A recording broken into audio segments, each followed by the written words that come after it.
سیدنا فاروق اعظم رضی اللہ تعالی عنہ کی ذات وہ عظیم ذات ہے، اللہ کے نبی نے اللہ پاک جل شانہ سے جھولی پھیلا کر مانگ کے لیا ہے۔ توجہ فرمائیں گے تو بڑی بات پلے پڑے گی۔ مانگنے والا محمد مصطفیٰ ہو اور دینے والا خدا ہو،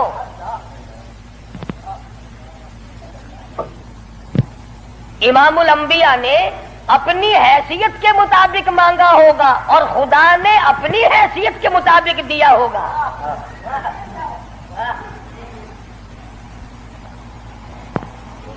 مانگنے والا بھی دیکھے اور دینے والا بھی دیکھے، پھر پتہ چلے گا آپ کو کہ جو چیز مانگی ہے وہ کتنی بڑی ہے اور اللہ نے جو چیز دی ہے وہ کتنی بڑی چیز ہے۔ میں اور آپ کسی سے مانگیں گے 2-4 روپے، 200-400 روپے مانگیں گے، رشتہ ناتا مانگیں گے، دھن دولت مانگیں گے۔ اس نبی نے مانگا، اللہ پاک نے فرمایا میرے محبوب اگر آپ چاہیں تو میں آپ کے منہ مبارک کے لعاب کو سونا بنا دوں۔ اس نبی نے مانگا، کالی کملی والی ذات نے مانگا، شہنشاہ کائنات نے مانگا، اور یوں کہہ کر کے مانگا الہی تیرا دین کمزور ہے، تیرا اسلام کمزور ہے، تیرا بھیجا ہوا میرے پاس جو ایمان ہے وہ کمزور ہے، خطاب کے بیٹے کو میرا ساتھی بنا دے، تیرے دین میں جان پڑ جائے گی۔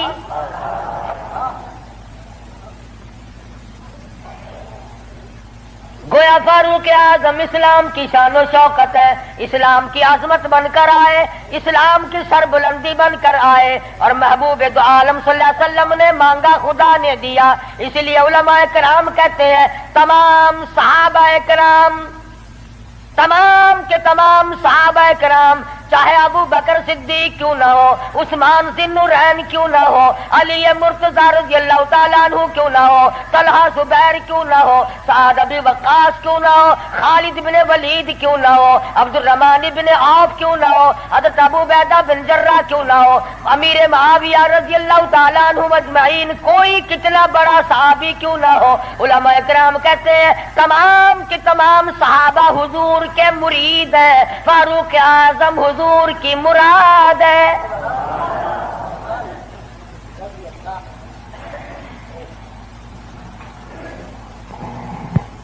نقطوں سے شان کا پتہ چلتا ہے۔ کسی نے سید عطا اللہ شاہ صاحب بخاری سبقت رحمت اللہ علیہ سے پوچھا، دھیان کرو گے کہ انشاءاللہ بات پلے پڑے گی۔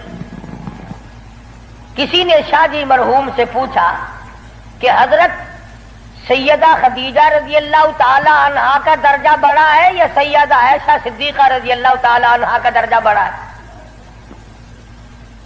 دونوں نبی کی گھر والی ہیں۔ سب سے پہلی گھر والی حضور صلی اللہ علیہ وسلم کی ازواج مطہرات میں سے سیدہ خدیجہ ہیں، جن کے پیٹ سے اللہ پاک نے حضور کو 4 بیٹیاں دی، 2 بیٹے دیے، دونوں بیٹے اسی وقت اللہ نے بلا لیے۔ اور اس میں بھی بڑی حکمت تھی کہ ایک لڑکی کی نسل آگے اللہ نے چلائی۔ دیکھ لو آج تمہارے سامنے کیا کیا فرقہ بندی، اگر نبی کا بیٹا زندہ رہتا تو کیا بنتا۔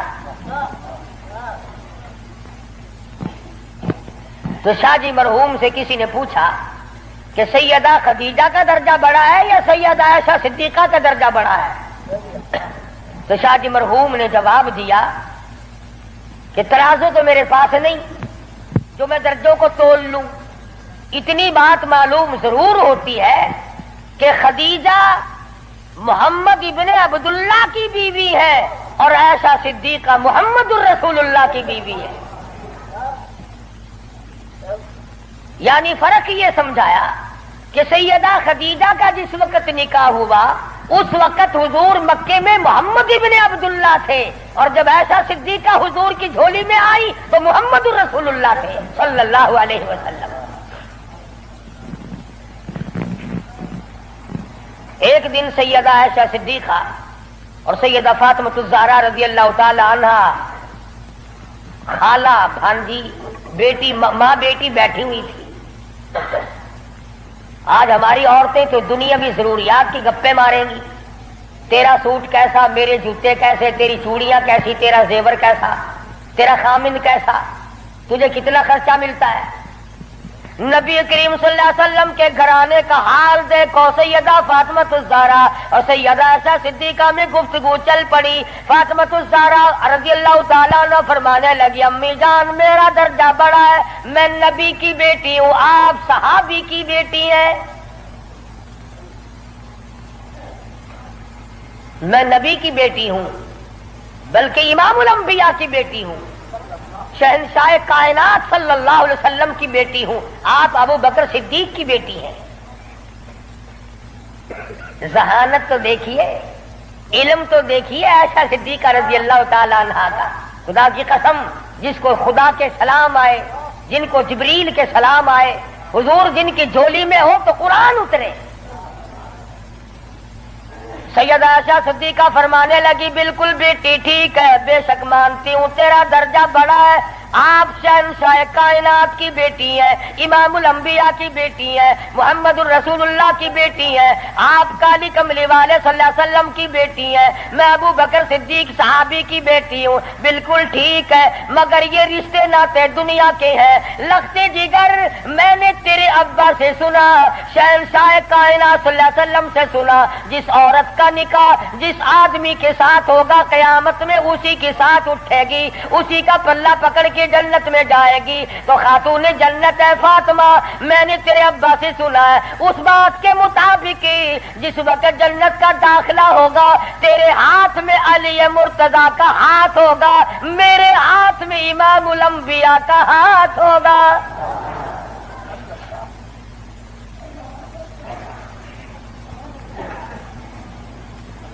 میں اپنے خامن کے ساتھ جنت میں جاؤں گی، آپ اپنے خامن کے ساتھ جنت میں جائیں گی.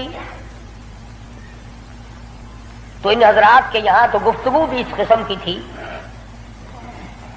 فاروق اعظم رضی اللہ تعالی عنہ آپ صلی اللہ علیہ وسلم کی مراد مانگ کے لیا، ایسے وقت میں مانگا جب مسلمان پریشان تھے. مسلمانوں کو اپنا ایمان اظہار کرنے کا موقع نہیں تھا، مخفی اسلام رکھتے تھے. یہ اسلام کا شیر آیا، بہادر آیا تو تمام صحابہ کرام، بعض نے لکھا ہے جس دن فاروق اعظم مسلمان ہوئے اللہ کی دھرتی پہ آسمان کے نیچے کل 14 مسلمان تھے. اور ایک روایت یہ ہے کہ 39 مرد عورت پہلے تھے، 40 میں فاروق اعظم ہے. پھر بھی لمبی چوڑی کوئی بات نہیں.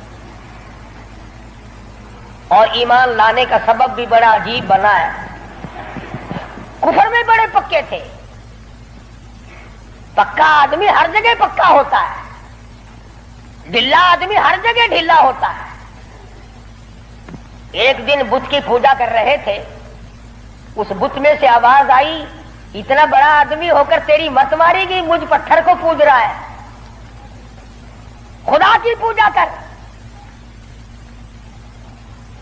حضور صلی اللہ علیہ وسلم کے بارے میں خیال ہوا کہ یہ شاعر ہے. قرآن کریم پڑھتے ہوئے سنا، تردید ہوتی چلی گئی. کفار مکہ اکٹھے ہوئے، کہنے لگے نبی کی تحریک کو ختم کرو، نبوت کو قتل کر دو، امام الانبیاء صلی اللہ علیہ وسلم کو قتل کر ڈالو، یہ تحریک ختم ہو جائے گی، دین ختم ہو جائے گا، اسلام ختم ہو جائے گا. مشورہ ہوا آپس میں بیٹھ کر اس کام کو کون کرے. سارے مکے والوں نے اتفاق کیا خطاب کا بیٹا کر سکتا ہے. پتا چلا کہ کافر بھی بڑا بہادر شمار کرتے تھے. اپنے ذمے لے لیا، تلوار لی، چل پڑے قتل کے پروگرام سے، ارادے سے. صحابی راستے میں ملے، انہوں نے تیور بدلے ہوئے دیکھے تو گھر کا راستہ پھیر دیا. کہا کہ تیری بہن اور بہنوئی دونوں مسلمان ہو چکے ہیں، تمہارے گھر میں دین داخل ہو چکا ہے،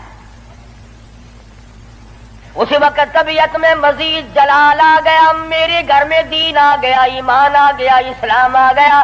دروازے پہ جا کے دستک دی، دروازہ زور سے کھٹکھٹایا، بہن سمجھ گئی میرا بھائی آ گیا جو ابھی کفر میں ڈوبا ہوا ہے۔ صحابی قرآن کریم پڑھا رہا ہے، میاں بیوی کو یاد کرا رہا ہے۔ آج میاں بیوی تو مل کر کیا قرآن یاد کریں گے، اولاد کو قرآن کریم پڑھانے کے لیے آج کا مسلمان تیار نہیں۔ صحابی کو چھپا دیا، اندر داخل ہوئے، پوچھا تم کیا کر رہے تھے، کیا پڑھ رہے تھے؟ فوراً جواب دیا اور کہہ اٹھے تجھے کیا مطلب ہے؟ پکڑا ہے بہنوئی کو، مارا مارا، مار مار کے بے ہوش بنا دیا۔ بہن اٹھی، کہنے لگی ہے عمر آج کیا اپنی بہن کو بیوہ کرنے کا ارادہ ہے؟ اجاڑنے آئے ہو، بسے ہوئے گھر کو برباد کرنے آئے ہو۔ بہنوئی کو چھوڑ دیا، بہن کو پکڑ لیا، اتنا مارا، ناک سے خون جاری، آنکھوں سے خون جاری، منہ سے خون جاری، مارا ہے اپنے دین کی وجہ سے۔ اللہ پاک نے بہن کو توفیق دی، وہ کہنے لگی ہے عمر دل سے نکال دی یہ بات کہ مار مار کے توحید کی امانت میرے سینے سے نکال دو گے۔ یہ تو خون کے قطرے قطرے میں بسی ہوئی ہے، رگ و ریشوں میں بس چکی ہے۔ تو مارتا تھک جائے گا، میں مار کھاتی نہ تھکوں گی۔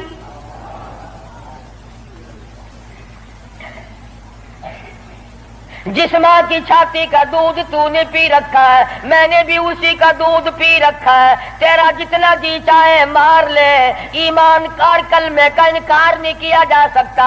اس لیے شاعر کہتا بہن بولی عمر ہم کو اگر تو مار بھی ڈالے، شکنجوں میں کسیا بوٹیاں کتوں پہ نچوا دے، جو تیرا جی چاہے کر گزر۔ میرے ایمان کی یہ کیفیت ہے، ہم اپنے دین حق سے ہرگز پھر نہیں سکتے ہیں۔ بلندی معرفت کی مل گئی ہے، گر نہیں سکتے۔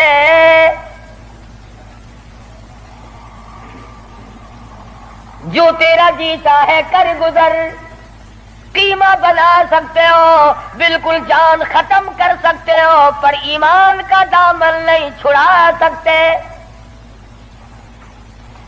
عورت ذات اور حالت یہ ہے، دہن سے نام حق، آنکھوں سے آنسو، منہ سے خون جاری۔ عمر کے دل پہ اس نقشے سے عبرت ہو گئی تاری۔ سوچتے ہیں میرے سامنے کبھی بولی نہیں، آج کیسے بول رہی ہے؟ کیا بات ہے؟ بھائی سے ڈر جانے والی بہن، روب کھانے والی بہن، کبھی میرے سامنے کلام نہیں کیا۔ کس چیز نے آج اتنی طاقت دے دی، جرأت دے دی، شجاعت دے دی، بہادری دے دی، اسپرٹ داخل کر دی؟ آج مجھے چیلنج کر رہی ہے، علل اعلان کہتی ہے تو مارتا جا، میں مار کھاتی جاؤں گی۔